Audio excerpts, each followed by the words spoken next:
Bueno, cordial saludo. Mi nombre es Ana Yurley Ardila Agudelo y les estaremos haciendo la presentación con mis compañeros del trabajo final de patología en el núcleo de digestivo, en el que nosotros expondremos sobre las neoplasias.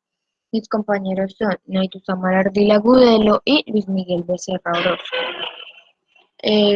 Como primero tenemos un índice en donde les hablaremos de qué es, los tipos de neoplasias, las características benignas y malignas, las metástasis, las neoplasias en animales, tratamientos y por último les mostraremos la bibliografía. Los temas que me corresponden a mí son el qué es y los tipos de neoplasias. Bueno, ¿qué es? Los términos neoplasia, que es literalmente nuevo crecimiento, y tumor se utilizan indistintamente sin que exista diferencia o sin que importe la diferencia que exista entre una y otra cosa. Ambos hacen referencia a masas anómalas, es decir, anormal, que es distinto de lo general o de lo común y se aparta de su estado natural, de tejido, cuyo crecimiento es prácticamente autónomo y superior al de los tejidos normales, a diferencia de las proliferaciones, que es reproducción de un organismo vivo, especialmente las células por división celular, no neoplásicas. El crecimiento de los tumores persiste después del cese del estímulo inicial. Una definición más moderna incluye la nueva perspectiva según lo cual el crecimiento tumoral se ve impulsado por mutaciones adquiridas que confieren ventaja proliferativa y son transmitidas a la descendencia de forma clonal a partir de una sola célula maligna inicial. Entonces, en general, los tumores ocurren cuando las células se dividen y se multiplican excesivamente en el cuerpo. Normalmente, el cuerpo controla la división y el crecimiento de las células. Se crean nuevas células para reemplazar a las viejas o para desempeñar nuevas funciones.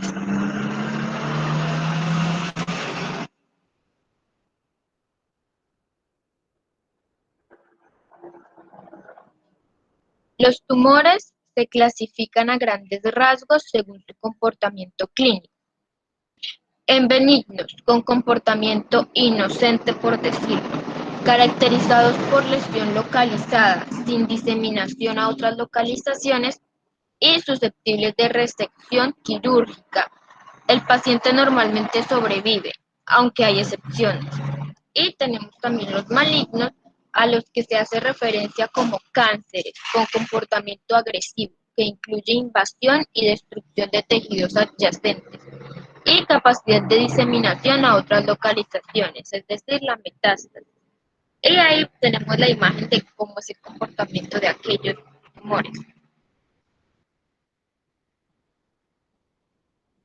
Bueno, todos los tumores tienen dos componentes básicos. El primero, expansiones clonales de células neoplásicas que constituyen el parénquima tumoral. Y el estroma de soporte compuesto por tejido conjuntivo no neoplásico y vasos sanguíneos. El abundante estroma colágeno se denomina desmoplasia y este tipo de tumores son duros, es decir, escirros. Y aquí tenemos nuevamente la imagen explicando lo que acabo de decir.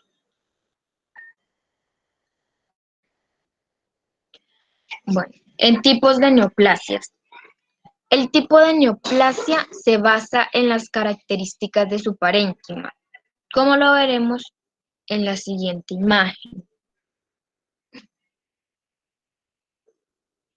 Bueno, tenemos dividido en tejido de origen, el benigno y el maligno. Tenemos compuestos por un solo tipo de célula parenquimatosa. Tenemos los tumores de origen mesenquimatoso. En tejido de origen tenemos al tejido conjuntivo y derivados. En benigno tenemos el fibroma, lipoma, condroma y osteoma. Y en maligno tenemos fibrosarcoma, liposarcoma, condrosarcoma y sarcoma osteógeno. Luego tenemos otro que es vasos y recubrimientos superficiales. En tejido de origen tenemos vasos sanguíneos, vasos linfáticos, mesotelio y meninges. En los benignos tenemos hemangioma, linfangioma, tumor fibroso benigno y meningioma. En malignos tenemos angiosarcoma, linfangiosarcoma, mesotelioma y meningioma invasivo. En células sanguíneas y afines, tenemos en los tipos de origen células hematopoyéticas y tejido linfático. Y en maligno tenemos leucemias y linfomas. Con músculo, en tejido de origen tenemos liso y estriado, en benigno, leiomioma y rhabdomioma. En maligno, leiomiosarcoma y rhabdomiosarcoma. En tumores de origen epitelial, en tejido de origen tenemos escamosos estratificados, células basales de la piel o anejos, revestimiento epitelial de las glándulas o conductos, vías respiratorias, epitelio renal, células hepáticas, epitelio de vías urinarias, que es transicional, epitelio placentario, epitelio testicular, son células germinales, y tumores de melanocitos. En benignos tenemos papiloma escamoso, adenoma, papiloma citoadenoma, adenoma bronquial, adenoma tubular renal, adenoma hepático, papiloma de células transicionales y molaridatidiforme y nevro.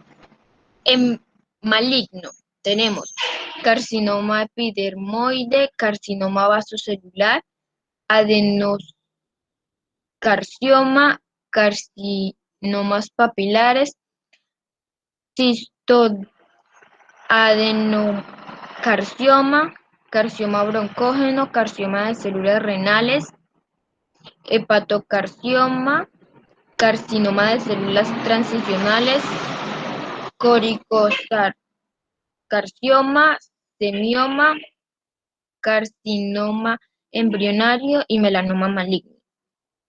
Y en tumores mixtos con más de un tipo de célula neoplástica, derivados en general de una capa germinal, en tejido de origen tenemos glándulas salivales y primordio renal. En benigno tenemos adenoma pleomorfo, que es tumor mixto de origen salival. Y en maligno tenemos tumor mixto maligno originado en las glándulas salivales y tumor de Wills. Con tumor derivado de más de una célula neoplásica, de más de una capa germinal teratógena, en tejido de origen tenemos células totipotenciales de las gónadas o restos embrionarios. Como benigno tenemos teratoma maduro, quiste dermoide, y en maligno tenemos teratoma inmaduro, teratocarcinoma.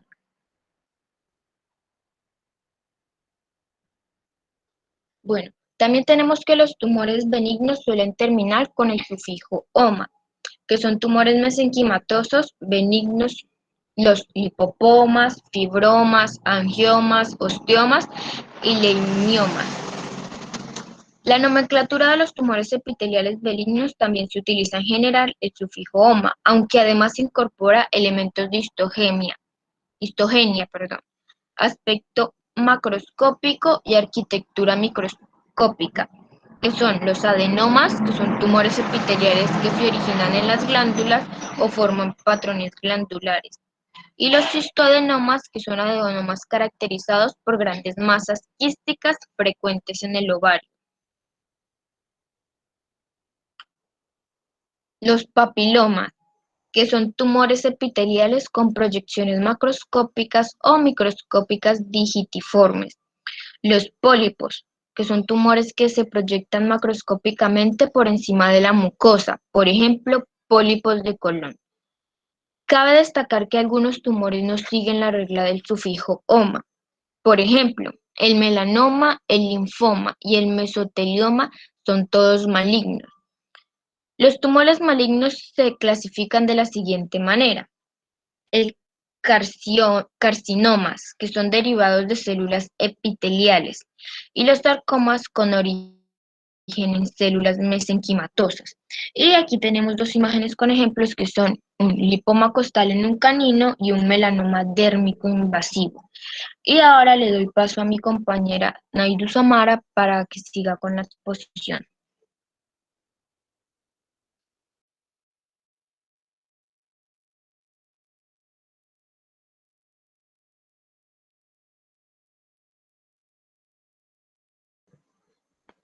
Bueno, cordial saludo para todos. Ahora yo voy a proceder a exponer mi parte de la exposición, que empezaría por las características de las neoplasias benignas y malignas. Entonces empezamos porque la clasificación de un tumor cornobenigno o maligno depende en última instancia de su comportamiento clínico. No obstante, la evaluación morfológica y cada vez más el perfil molecular permiten la clasificación según el grado de diferenciación, invasión local y metástasis. Aunque los tumores malignos tienden a crecer más rápidamente que los benignos, esto no es constante. De hecho, algunos tumores malignos tienen un crecimiento muy lento y poco activo. Cabe recordar que se trata de generalizaciones amplias y que siempre hay excepciones, como la diferenciación y la anaplasia.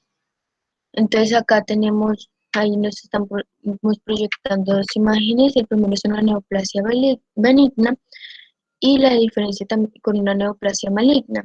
Podemos ver que en la neoplasia benigna está la superficie de la piel intacta, hay un crecimiento extensivo, la cápsula de tejido conectivo y la superficie de corte es homogénea. Mientras que en la neoplasia maligna el crecimiento es invasivo, hay úlceras en la piel, invasión vasos linfáticos, la superficie de corte no es homogénea, hay necrosis, hemorragia e invasión vascular. Entonces, acá podemos tener una tabla de comparaciones entre tumores benignos y malignos, que tenemos las características. En la diferenciación o anaplasia tenemos el benigno, bien diferenciado, ocasionalmente de una estructura típica del tejido de origen, y el maligno, cierta falta de diferenciación, en anaplasia, estructura a menudo es atípica. En la velocidad de crecimiento, el benigno habitualmente de crecimiento progresivo y lento, puede detenerse o remitir figuras mitóticas infrecuentes y normales. Mientras que el maligno es un crecimiento errático, lento o rápido, puede haber numerosas figuras mitóticas anómalas. En la invasión local, en el benigno generalmente son masas cohesivas expansivas bien delimitadas y que no invaden ni filtran tejidos sanos circundantes. Y en el maligno localmente invasivo con infiltraciones del tejido circundante, a veces es equívocamente cohesivo y expandible. Y en la metástasis en el benigno están ausentes, mientras que en el maligno son frecuentes, más probables en tumores primarios indiferenciados grandes. Acá tenemos otra imagen donde nos muestra una neoplasia benigna con comparación de una maligna. Bueno, ahí se puede leer. En la benigna tenemos una leiomioma y en el maligno tenemos una leiomiosarcoma. Ahí vemos que está en el sistema reproductor femenino. Vamos ahora para la diferenciación y anaplasia. El término diferenciación hace referencia al estrecho grado de similitud histológica y funcional entre las células tumorales y las homólogas anormales. La falta de diferenciación se denomina anaplasia. En general, en las lesiones benignas, las células neoplásicas están bien diferenciadas. En las neoplasias malignas pueden ser bien diferenciadas o completamente indiferenciadas. Ahí tenemos la anaplasia, tenemos como una imagen del corte histológico. Y los tumores bien diferenciados, ya sean benignos o malignos, tienden a mantener las características funcionales de los tejidos homólogos normales. Por ejemplo, producción de hormonas por parte de tumores endocrinos o producción de queratina por parte de tumores epiteliales escamosos. Las células malignas vuelven a fenotipos embriológicos o bien expresan proteínas no elaboradas por la célula de origen inicial. Entonces tenemos diferenciación y anaplasia. En la primera tenemos un tumor maligno, adenocarcinoma del colon. Pues se puede notar la diferencia de las glándulas normales a las glándulas cancerosas, que son de tamaño irregular y no se parecen a las normales, un tumor diferenciado. Y tenemos el tumor benigno, un adenoma de tiroides, que se observan folículos tiroideos de aspecto normal, bien diferenciados, llenos de colide. Ahora pasamos para los cambios histológicos en los tumores que incluyen las siguientes características. Tenemos el pleomorfismo, que es una variación en forma y tamaño de las células y o los núcleos.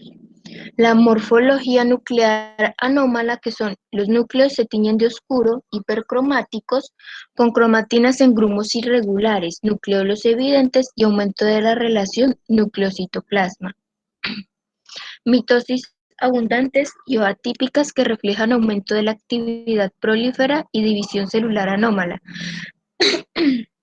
Por ejemplo, mitosis tripolares, el llamado signo de Mercedes-Benz. Tenemos otro que es la pérdida de polaridad, que es la orientación alterada y tendencias a formación de masas anárquicas desorganizadas. También tenemos el tumor de células gigantes con núcleos poliploides individuales o núcleos múltiples.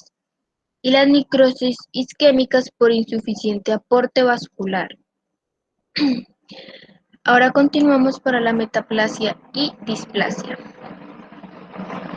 La metaplasia se define como sustitución de un tipo celular maduro por otro tipo de célula madura, asociada a menudo a daño, reparación y regeneraciones tisulares.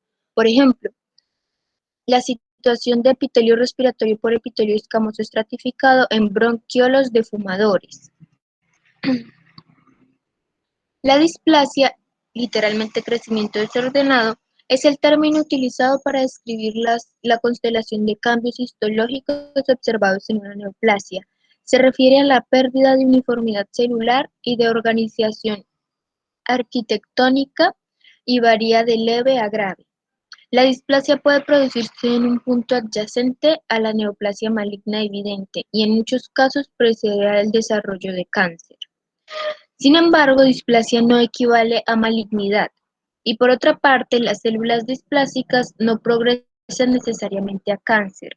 La eliminación del estímulo provocador del epitelio displásico, por ejemplo, irritación crónica, da lugar en ocasiones a la recuperación de la normalidad. Cuando los cambios displásicos son marcados y afectan al epitelio en todo su grosor, la lesión se considera una neoplasia preinvasiva y se conoce como carcinoma in situ. Esta lesión puede ser precursora de un carcinoma invasivo. Entonces, acá tenemos una imagen de las células normales que se pueden convertir en células cancerosas. Entonces tenemos que se empieza con una célula normal, se sigue a una hiperplasia, luego una displasia y por último termina en un cáncer. Ahora continuamos, perdón, con el tema de invasión local. La mayoría de los tumores benignos crecen como masas cohesionadas y expansivas que desarrollan alrededor un borde de tejido conjuntivo condensado o cápsula. Estos tumores no atraviesan la cápsula ni infiltran los tejidos circundantes sanos, y el plano de separación entre la cápsula y los tejidos circundantes facilita la enucleación quirúrgica. Las neoplasias malignas son típicamente invasivas e infiltrantes, destruyendo los tejidos normales de alrededores. Suelen carecer de cápsulas bien definidas y de plano de escisión, haciendo imposible la resección simple. En consecuencia, la intervención quirúrgica requiere extirpación de un considerable margen de tejido sano, aparentemente no afectado. Entonces ahí tenemos una imagen de una invasión local de un adenoma de tiroides, que es un tumor benigno de crecimiento expansivo.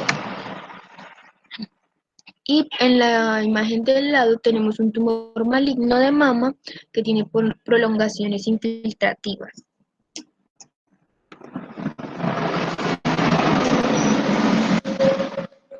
Ahora continuamos con el tema de la metástasis. La metástasis consiste en la invasión por parte del tumor de vasos linfáticos, vasos sanguíneos o cavidades corporales, seguida de transporte y crecimiento de masas de células tumorales secundarias con discontinuidad respecto del tumor primario. Esta es la característica más importante que diferencia a los tumores benignos de los malignos.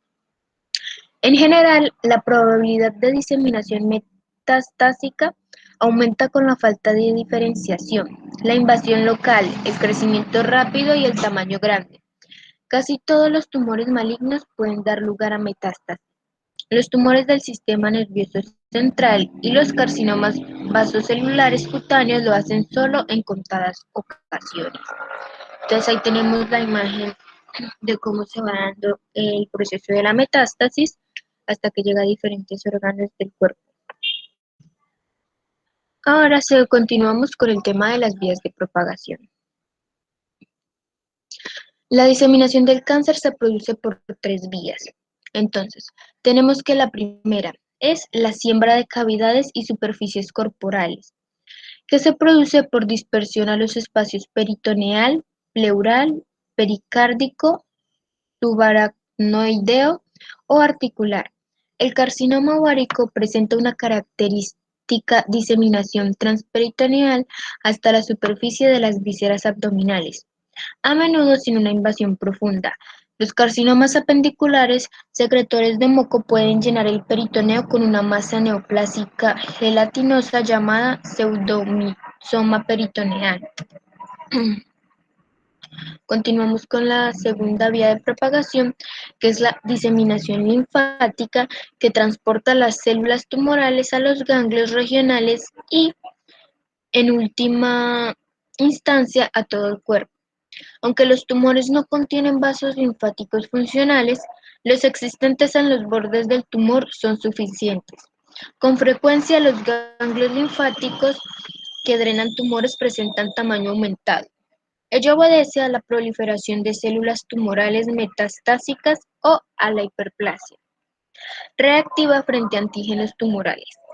La biopsia del ganglio linfático centinela proximal que drena un tumor permite una evaluación precisa de la metástasis tumoral. Y tenemos la última vía de propagación, que es la diseminación hematógena.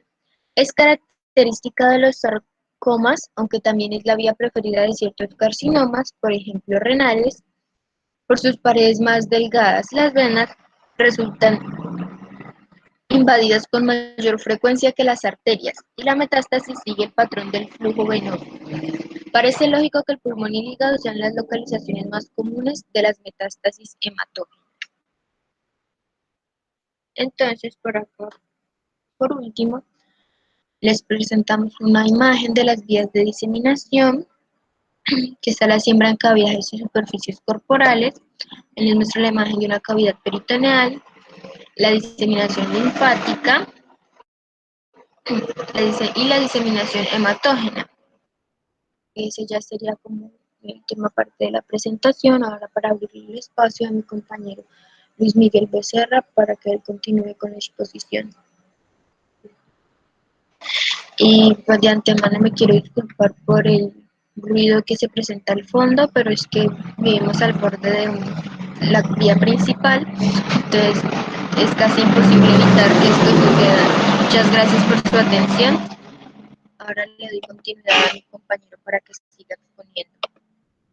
Hola, mi nombre es Luis Miguel Becerra y tras lo presentado por mis compañeras, mi aportación va a estar dirigida a, primero, técnicas de diagnóstico de anaplasias y neoplasias y ciertos tipos de neoplasias que son comunes en especies de interés como lo es la equina, la bovina y la canina. Entonces, para empezar, la primera técnica de diagnóstico es el diagnóstico histopatológico. El diagnóstico histopatológico es un diagnóstico definitivo para las neoplasias. Puede ser obtenido a través de la biopsia de células tumorales o estudios citológicos de aspiraciones extraídas directamente del tumor. La biopsia se hace rutinariamente con tinciones de H y E, es decir, de hematoxilina y eosina, perdón. Los estudios citológicos, por su parte, se tiñen con Wrights o Diff-Quick. Básicamente los cambios que se buscan en el microscopio para relacionar es ciertos desarrollos celulares con neoplasias y posible malignidad son morfología normal de la célula, altos índices de mitosis, procesos de mitosis anormal, alto porcentaje nuclear en el citoplasma y evidencia de metástasis. En caso de querer el origen el caso de querer de saber el origen de los tumores, es muy útil diferenciar productos celulares presentes en estos. Por ejemplo, la presencia de osteonas en los osteosarcomas. A su vez, si se quiere saber si un tumor maligno indiferenciado es de origen mesenquimal o de origen epitelial, se puede teñir los filamentos intermedios que posee sus células. Si es positivo para tinción de citoqueratina, es epitelial, pero si en cambio es positivo para la tinción de la bimetina, es mesenquimatoso. Otra de las pruebas de diagnóstico es la prueba de clonalidad. Esto debido a que se cree que la mayoría de las neoplasias son clonales, es decir, que todo el tejido es derivado e igual que una sola célula transformada. Un carácter clonal puede ser determinado a través de los análisis del reordenamiento celular usando la reacción de cadena de polimerasa. Esta técnica puede ser muy útil en casos de diagnóstico de linfoma, puesto que morfológicamente la proliferación de esta neoplasia es similar a otra patología que se conoce como hiperplasia linfoide, ¿sí? Por lo tanto, si tras la prueba de clonalidad se descubre que los linfocitos de la muestra tienen una sola reorganización celular, la proliferación será clónica y más bien neoplásica. De todos modos, una población clonal no determina definitivamente un linfoma, puesto que hay otras condiciones que pueden ocasionar este tipo de proliferación celular. Por lo tanto, los resultados deben ser interpretados en conjunto con otros signos y estudios. La siguiente técnica de diagnóstico de neoplasias es el análisis del pedigrí. Esto se hace a través de la identificación de los genes involucrados en cáncer heredado. Puede ser lograda a través del estudio de pedigrí rigurosamente descritos, es decir, de árboles genealógicos que estén muy bien construidos y nos permitan tener percepción total de los genes que pudieran haber estado involucrados en una posible patología de este estilo. Por ejemplo, en el caso de los humanos, somos una especie muy propensa a tener cáncer. La elucidación de estos genes es importante no solo en el diagnóstico, sino que también nos sirve para la proyección de animales de alto riesgo, lo que nos provee una percepción aumentada de la patogénesis de tumores esporádicos, por ejemplo. El siguiente método de diagnóstico que voy a tratar es el que se conoce como diagnóstico molecular y este se divide en dos, que es el grading y el staging. Y o bueno, más que un diagnóstico es una forma de clasificar las neoplasias a las que nos estamos enfrentando con nuestros pacientes. El grado de un tumor es asignado por un patólogo para proveer una idea cuantificada sobre cuán diferenciadas están las células neoplásicas respecto a su contraparte normal. Por ejemplo, una célula de la piel tiene ciertas características histológicas y le vamos a dar un grado según qué tan diferenciadas son estas células neoplásicas de su contraparte normal. Por ejemplo, el grado 1 es que es muy similar a las células normales, entonces es de baja preocupación. El 2 es que es medianamente celular, perdón, similar. Y el 3 es preocupante porque se les considera ya anaplásicas. Otros criterios que se pueden tomar en cuenta a la hora de clasificar el grado de malignidad de un tumor es su índice mitótico, la extensión de la necrosis tumoral, la invasividad y el total de células tumorales. El grado de un tumor está fuertemente relacionado al pronóstico y a la respuesta de la terapia del paciente. Entonces es muy importante tener este factor en cuenta. Lo siguiente es el staging. Y esto básicamente es clasificar las etapas de un tumor en, en un grado indicativo teniendo en cuenta tres factores: la extensión, el crecimiento y la propagación. En general, estas etapas se guían a la clínica en el desarrollo de un plan terapéutico y a proporcionar un pronóstico al cliente. El esquema más ampliamente utilizado para la clasificación de las etapas del tumor es el esquema TNM. Cada una de estas letras significa lo siguiente que está escrito en la pantalla en inglés. La primera, la T, size of the primary tumor, que es el tamaño del tumor primario. La N, el grado de linfonódulos involucrados. Y la M es la extensión de la metástasis. Entonces, a la hora de dar este diagnóstico a un paciente, vamos a darle un grado a cada uno de estos factores. Por ejemplo, a la T le vamos a dar un número, perdón. Entonces T0 está dado para carcinomas in situ, es decir, que el tumor no se ha expandido mucho, no hay mucha metástasis. T1, T2 y T3 es incremento progresivo del tamaño del tumor primario, ya a criterio del patólogo o del médico que la esté diagnosticando. La N es la ausencia de intervención Perdón, la N0 es la ausencia de intervención de linfonódulos. N1, N2 y N3 es la progresión de la intervención de los linfonódulos al tumor. A mayor el número que le damos en esta clasificación, mayor es la intervención de linfonódulos en la neoplasia en cuestión. La M es la extensión de la metástasis. Si es M0, pues no hay metástasis detectada. M1 es metástasis en un órgano. M2 es metástasis en dos órganos y así progresivamente clasificamos la gravedad y todos los sistemas que se vean afectados o órganos, como se quiera ver. Continuando con la presentación, pasamos al segundo punto, que es hablar acerca de los distintas neoplasias que se pueden presentar en especies de interés para nosotros los médicos veterinarios y zootecnistas. La primera de las que vamos a hablar va a ser el adenocarcinoma de glándula mamaria en caninos. Antes de entrar en cuestión sobre el caso clínico que investigué, es bueno saber ciertas generalidades de esta patología. Por ejemplo, estas tres. Los textos generales de patología veterinaria concuerdan en que los crecimientos anormales, neoplasias, son importantes en la especie canina ante las especies domésticas, reportando que en esta especie alrededor del 12% de todas las neoplasias se localizan en la mama. Es decir, que este caso en específico es medianamente común y es algo para la que debemos de estar preparados. Los tumores de glándula mamaria, que es la siguiente generalidad, se presentan con mayor frecuencia en las hembras, 99%, comparado con los machos, que es un 1%, es decir, que siempre existe esa posibilidad de que en esos vestigios que tienen los machos de glándulas mamarias se presente un adenocarcinoma. También existe cierta concordancia respecto a la posible predisposición de razas como Springer Spaniel, Labrador, Cocker Spaniel, Pointers, Pastor Alemán, French Poodle, Maltés, Yorkshire y Dachshunds. Así que tenemos que tener en cuenta el riesgo que tienen algunas razas, o mejor dicho, lo propensos que pueden ser a sufrir una de estas condiciones. Este es el caso clínico del que vamos a hablar, el cual fue consultado en la clínica de la Universidad Pedagógica y Tecnológica de Colombia en su sede de Tunja.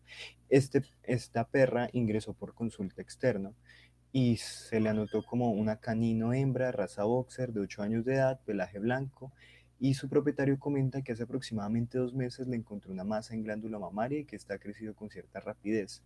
Al examen clínico, como hallazgos importantes, se registró mal estado corporal del animal y la presencia de una masa en la última glándula mamaria del lado derecho. A la palpación, esta masa es de superficie irregular, fría, de consistencia semidura y de aproximadamente 13 centímetros de diámetro. La masa en cuestión es esta, la que estamos observando en la pantalla ahora mismo. Y la consistencia fría nos denota que no es un proceso inflamatorio, por lo tanto podemos hacernos más o menos a la idea de que se está generando un crecimiento anormal de las células y pues es un factor importante a tener en cuenta, es que no se presente temperatura elevada en la zona que estamos diagnosticando para ir armando el rompecabezas y decir que es posiblemente una anaplasia.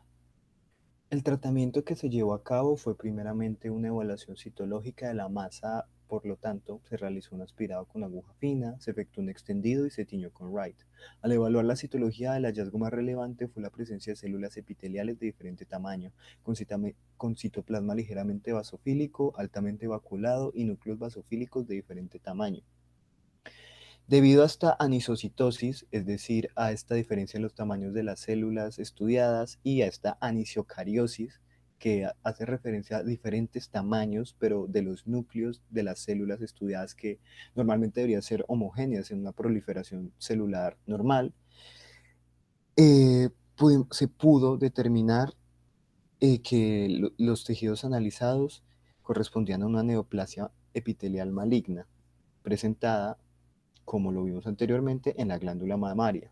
Por lo tanto, se decidió que debía de retirarse, así que se le hizo los debidos exámenes preoperatorios a la paciente y se le hizo una extirpación quirúrgica Esta operación se llama mastectomía regional para extraer el tumor. Y así fue como se trató en este caso en específico a esta perra boxer. Esto es la masa tumoral de las que se habla, de la que estaba hablando, la cual se retiró, se extrajo el ganglio linfático regional que drena la zona afectada y la masa era de color blanco con algunas zonas pequeñas amarillas, en general de consistencia semidura y de superficie tabicada.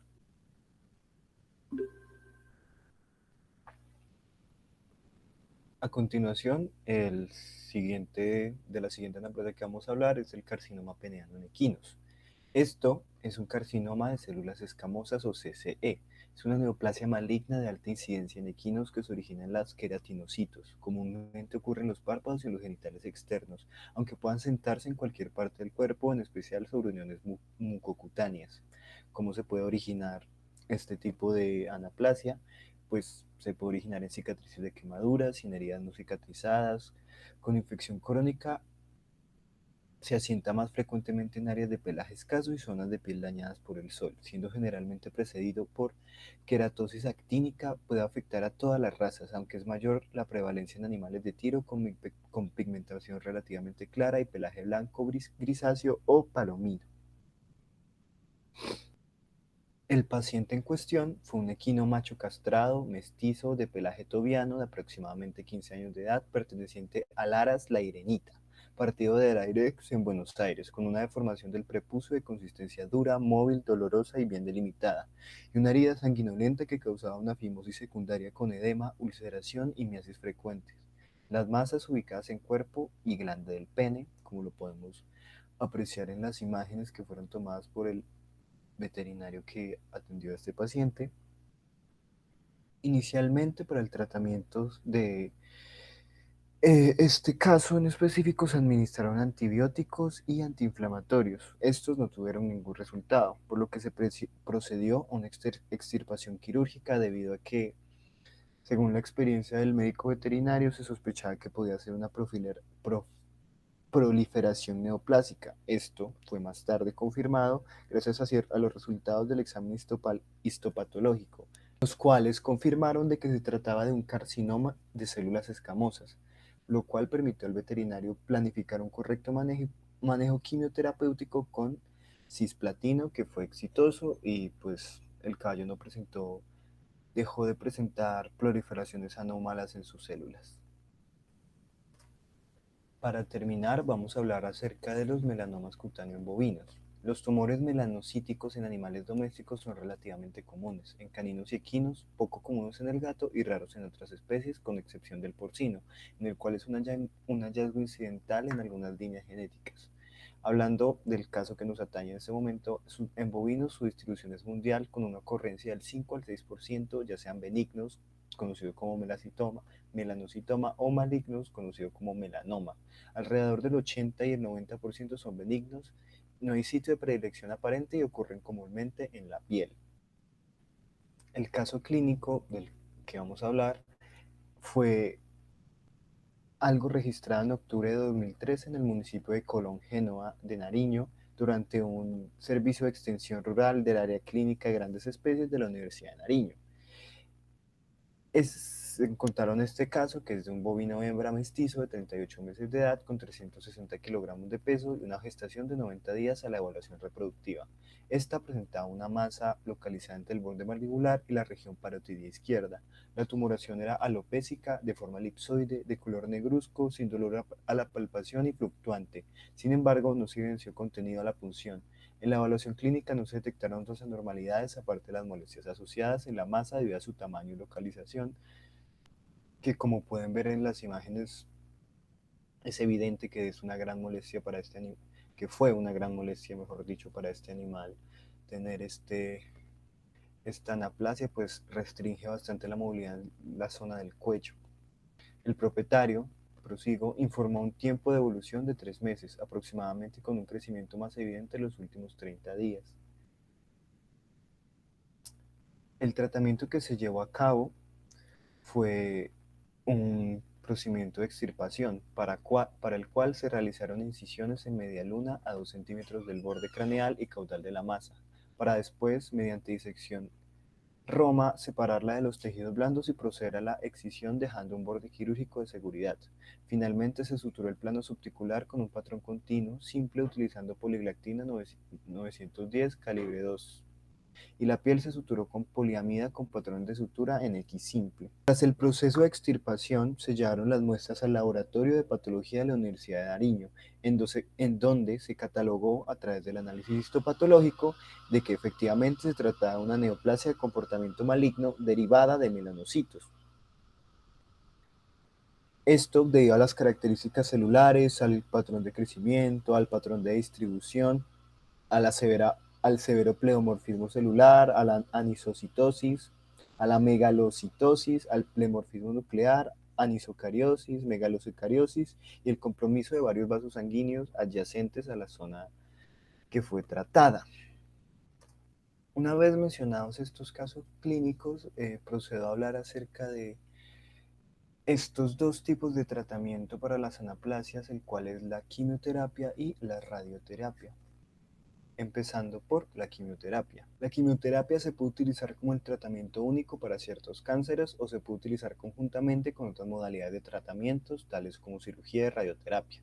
La quimioterapia es probablemente recomendada en casos en donde el cáncer se ha esparcido ya a otras áreas del cuerpo, es decir, enfermedades metásticas, para los tumores en los cuales ocurre más de un sitio, enfermedades multicéntricas o para los tumores que no pueden ser extirpados quirúrgicamente, enfermedades no resecables. ¿Cómo trabaja la quimioterapia? Las drogas de quimioterapia atacan a las células en el proceso de crecimiento y de división. Las drogas individuales pueden trabajar a través de muchos diversos mecanismos, tales como dañar el material genético de una célula o evitar que la célula se divida. La doxorubicina, que es el producto activo o el componente activo del fármaco que estamos viendo en imagen, eh, tiene un mecanismo de acción el cual está relacionado con su capacidad de ligar el ADN e inhibir la síntesis del ácido nucleico, es decir, que detiene la proliferación de las células a través de la meiosis.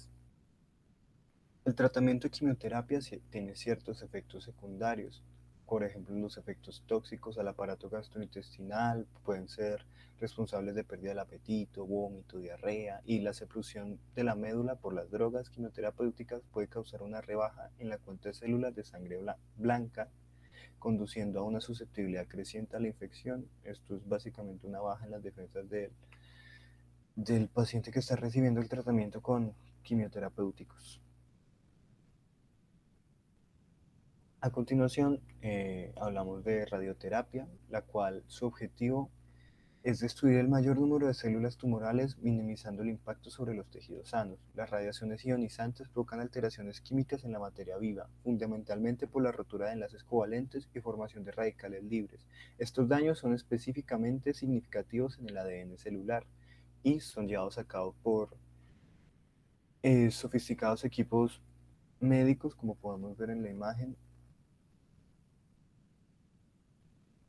Esta también tiene sus efectos secundarios, algunos tardíos, que se aprecian en tejidos con una proliferación celular más lenta, como el hueso, el pulmón, el corazón, los riñones y la médula espinal, y otros agudos, que ocurren tras el lapso de un periodo corto de tiempo y en tejidos de una alta proliferación celular, como la mucosa oral, el epitelio intestinal, las estructuras epiteliales de los ojos y de la piel. Y pues con eso podemos dar concluida nuestra presentación acerca de las anaplasias. Esta es la